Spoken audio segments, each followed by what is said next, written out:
네, 소예배실에서 새벽 기도회를 드리게 되니 참 감개무량한 생각이 들었는데요. 제가 우리 미담교회에 온 지 2020년 3월이니까 세어보니까 한 5년 8개월 정도 됐습니다. 그래서 처음 와서 며칠간 이 소예배실에서 새벽 기도회를 드렸는데요. 이제 보다 많은 분들이 참여하기를 바라는 마음으로 이제 본당에서 드려왔습니다만은 이제 다시 소예배실에서 이렇게 드리게 됩니다. 이제 영상으로도 참여하시는 분들이 계십니다. 오늘 보니까 평소보다도 더 많은 분들이 유튜브에 아멘으로 이렇게 출석을 표하시는 거죠. 이게 이렇게 들어와 계십니다. 정진숙 장로님, 백순기 장로님, 강성 장로님, 박혜숙 권사님, 유진 권사님, 최연수 권사님, 또 김선정 권사님도 들어오시고요. 이렇게 이제 그 현장과 영상에서도 참여하고 계십니다. 제가 이렇게 이제 그 며칠 동안 음향도 점검하고 또 영상도 잘 나오나 이렇게 점검해서 오늘 소예배실에서 예배를 드리게 됩니다. 영상을 보니까 화면이 좀 어둡게 얼굴도 좀 시커멓게 이렇게 나오고 있습니다. 그래서 좀 따뜻한 분위기가 있으면 좋겠다 싶어서 전구색 등을 앞에 이렇게 비추려고 또 계획하고 있습니다. 네, 이렇게 소회를 좀 밝히고요. 오늘 본문 말씀을 통해서 은혜를 구하겠습니다. 에스라가 이 내용을 지금 기록하고 있는데요. 다시금 자신의 시대의 이야기를 앞선 본문에서 했었습니다. 성벽 재건에 대한 내용을 이야기하고 방해하던 사람들이 저 바사에 있는 왕에게 공문을 보내서 방해하는 그런 내용들을 전했었는데요. 다시금 이제 주전 520년 수십 년 전으로 거슬러 올라가서 그때 재개된 성전 건축에 대해서 다룹니다. 이 성전은 솔로몬 성전에 이어서 역사상 두 번째로 건축되는 성전입니다. 그래서 수룹바벨 총독하에서 이루어졌기에 수룹바벨 총독이라고 합니다. 그리고 이제 400년을 지내오면서 예수님 당시에도 이 성전이 건재했는데요. 이 성전은 솔로몬 성전보다는 규모가 작았습니다. 그래서 헤롯 왕으로서는 유대인들의 마음을 얻어야 하기 때문에 이 수룹바벨 성전을 수십 년에 걸쳐서 또 증축해서 예수님 당시에는 보다 더 화려한 성전으로 이렇게 증축을 한 것을 우리가 성경에서 대하게 됩니다. 자, 이 수룹바벨 성전은 5년에 걸쳐서 공사가 이어진 끝에 주전 515년에 완공된 것이 역사상 기록되어 있습니다. 이렇게 건축이 재개되기 전에는 방해 공작으로 말미암아 16년간이나 성전 건축이 중단되었었습니다.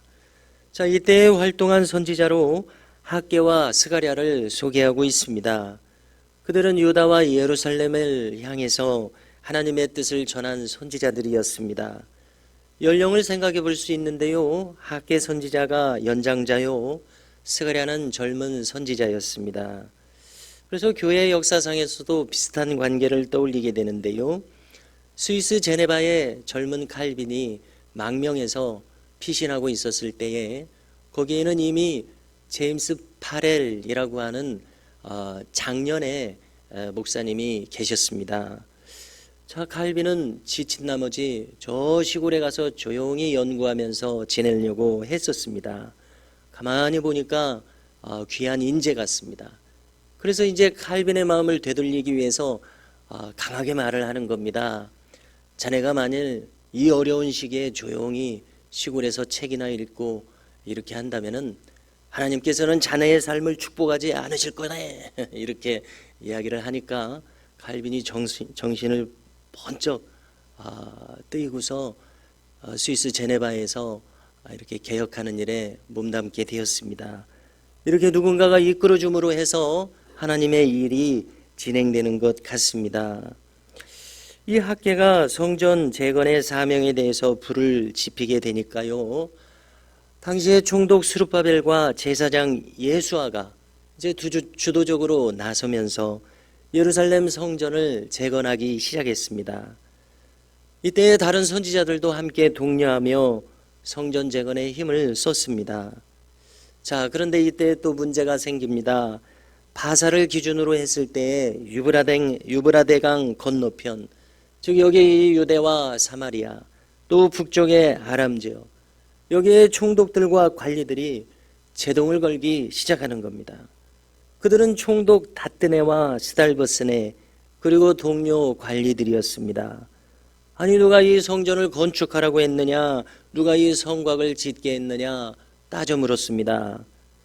이때 그들은 함부로 유다의 지도자들을 제지하지 못했다고 오늘 본문에 기록하는데요, 에스라가 볼 때 이것은 하나님이 특별히 돌보셨기 때문이라고 전하고 있습니다. 이 성전 공사의 역사를 맡고 싶은 그들은 저 다리오 왕에게 서신을 보내서 이를 문제 있다고 보고하고 답변을 기다리게 됩니다. 그리고 오늘 보니까 다리오 왕에게 어떻게 문제를 제기했는지 그 공문의 초본을 에스라는 낱낱이 밝히고 있습니다. 7절 이하를 보니까 그들이 이렇게 서신을 보냈습니다. 유다도에 하나님의 성전을 건축하는데 공사가 형통하기에 주도자들에게 따져 물었다는 것입니다. 그러니까 유다인들이 대답을 하기를 그들은 하나님의 종들로서 저 조상들의 성전을 재건한다는 것입니다. 그래서 그들의 말을 들어보니까 느부갓네살 때 성전이 파괴되었고 자기 민족이 포로로 끌려갔는데 시대가 바뀌어서 바벨론 왕 고레스 원년에, 정확히는 바사 왕이지요, 고레스 원년에 조서를 내려 성전 재건이 시작되었고 가져갔던 성전의 금은 기명도 다 돌려주었으며 총독 세스바살에게 전해주었다는 것입니다.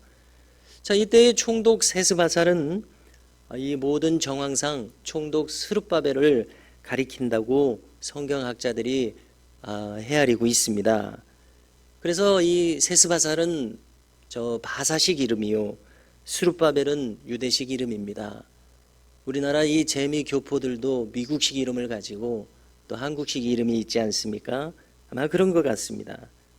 그래서 그때 건축을 시작을 했습니다마는 아직 마치지 못했다는 겁니다. 16년간 중단되고 있었으니까요. 그래서 이제 다리오 왕에게 묻는다는 겁니다.